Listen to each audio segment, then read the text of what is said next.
Hello friends, Kilukkam വ്ളോഗിൻ്റെ പുതിയൊരു വീഡിയോയിലേക്ക് സ്വാഗതം. കുക്കിംഗ് കഴിഞ്ഞാൽ എനിക്ക് ഏറ്റവും ഇഷ്ടം ഗാർഡനിങ് ആണ്.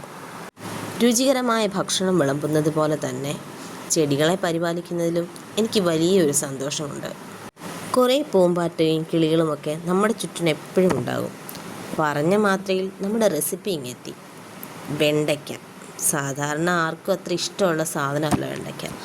കഴുകി വൃത്തിയാക്കി മുറിച്ചെടുത്ത വെണ്ടയ്ക്ക ചെറിയ കഷ്ണങ്ങളാക്കി വേണം മുറിക്കാൻ. അങ്ങനെ മുറിച്ചെടുത്ത വെണ്ടയ്ക്ക ഉപ്പ് ശകലം പുരട്ടി വെക്കുക. അതിൻ്റെ കൂടെ വേണ്ട മറ്റ് സാധനങ്ങൾ ഉണക്കമുന്തിരി, തേങ്ങാക്കൊത്ത്, പച്ചമുളക്, ഇച്ചിരി മുളക് പൊടിയും മഞ്ഞൾപ്പൊടിയും. അണ്ടിപ്പരിപ്പിട്ടാലും സൂപ്പർ തന്നെയാണ്. ഞാൻ അണ്ടിപ്പരിപ്പ് എടുത്തിട്ടില്ല കേട്ടോ. ഞാൻ പുതിയ പുതിയ റെസിപ്പികൾ പലപ്പോഴും പരീക്ഷിക്കുന്നത് എൻ്റെ മോൾക്ക് വേണ്ടിയാണ്. അവൾ അങ്ങനെ എല്ലാ കറികളൊന്നും കൂട്ടാറില്ല. അപ്പോൾ ഞാൻ കണ്ടുപിടിക്കുന്ന ചെറിയ ചെറിയ പരീക്ഷണങ്ങളാണിതൊക്കെ. പാത്രം അടുപ്പിൽ വെച്ച് ചൂടായതിനു ശേഷം എണ്ണ ഒഴിച്ച് പാനിലേക്ക് തേങ്ങാക്കൊത്ത് ആദ്യം ഇട്ട് വറുത്ത് കോരണം. നല്ല രീതിയിൽ വറക്കണം, നല്ല ഡീപ്പ് ഫ്രൈ തന്നെ, എന്ന് വെച്ച് കരിഞ്ഞു പോകരുത് കേട്ടോ. നമുക്കിഷ്ടമല്ലെങ്കിലും വെണ്ടയ്ക്ക ഒരുപാട് ഗുണങ്ങളുള്ളതാണ്. ഷുഗർ രോഗികൾക്കൊക്കെ ഇത് സൂപ്പൊക്കെ വെച്ച് കുടിക്കുന്നത് വളരെ നല്ലതാണ്. ഇത് കഴിക്കുന്നതിൻ്റെ പ്രധാന ഗുണമെന്ന് പറയുന്നത് വിശപ്പ് തോന്നില്ല. ഒരു നേരം ഒരു ഷുഗർ രോഗി ഇത് സൂപ്പ് വെച്ച് കഴിക്കുകയാണെന്നുണ്ടെങ്കിൽ അത്രയും നല്ലതാണ്. പിന്നെ തേങ്ങാക്കൊത്ത് വറുത്ത് കോരിയ ശേഷം അടുത്തതായി ഇടേണ്ടത് മുന്തിരിങ്ങയാണ്. മുന്തിരിങ്ങ അങ്ങോട്ട് ഇടുമ്പോഴേ അങ്ങ് വറക്കും. അതുകൊണ്ട് പെട്ടെന്ന് തന്നെ കോരിയെടുക്കണം, അല്ലെങ്കിൽ കരിഞ്ഞു പോവേ, പണി വാങ്ങിക്കും നമ്മൾ. മുന്തിരി വറുത്ത് കോരിയ ശേഷം അടുത്തതായി നമ്മൾ ഇടാൻ പോകുന്നത് കറിവേപ്പിലയാണ്. കറിവേപ്പില അടിപൊളി സാധനമാണ്. നമ്മുടെ ഹെയർ ഗ്രോത്തിനായാലും എന്തിനായാലും ദഹനത്തിനും ഒക്കെ നല്ലൊരു സാധനമാണ് കറിവേപ്പില.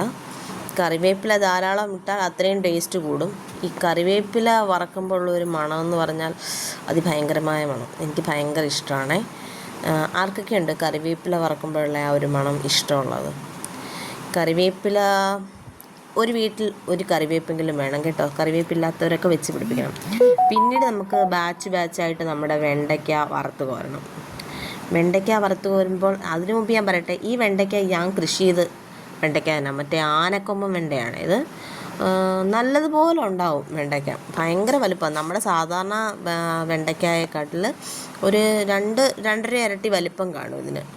വളരെ വളരെ പെട്ടെന്നാവും. ഒരുപാട് വളവോ ഒരുപാട് പരിപാലനങ്ങളോ ഒന്നും വേണ്ട ഒരു സാധനമല്ല വെണ്ട എന്ന് പറയുന്നത്.